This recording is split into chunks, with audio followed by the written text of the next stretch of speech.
Таджики такого точно не ожидали. Досмотрите это видео до конца, и вы узнаете, как таджикский министр пришла на рынок, сломала стереотипы и выявила нарушения. Подписывайтесь на наше обновление, чтобы всегда оставаться в курсе событий. Мы нашли, как помочь огромному количеству мигрантов, то есть нашли, как можем помочь вам найти себя и зарабатывать достойные деньги.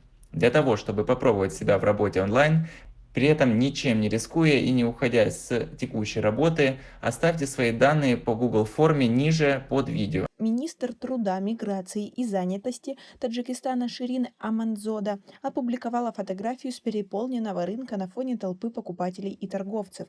На фото заметно, что правила гигиены, связанные с распространением коронавируса, не соблюдаются. Некоторые пользователи социальных сетей назвали действия министра необычным явлением, добавив, что высокопоставленные таджикские чиновники обычно не появляются в общественных местах или транспорте. Вы согласны? Свои ответы напишите нам, пожалуйста, в комментарии. Шопинг министра Аманзоды проходит на фоне предпраздничного ажиотажа. На базарах нет места накануне праздника Иди-Курбон, и люди стекаются на рынки, чтобы купить праздничную одежду и еду.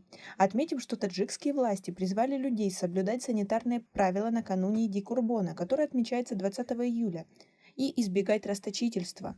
На фото, опубликованном министром труда в толпе, многие не носят масок. Соблюдение социальной дистанции в таких условиях также кажется невозможным. И, как написал один пользователь, сама министр нарушила правила, не надев перчаток. Таджикистан до последнего был одной из немногих стран, где коронавирус не выявили. Республиканский штаб по борьбе с COVID-19 объявил о первых случаях заражения в Таджикистане 30 апреля.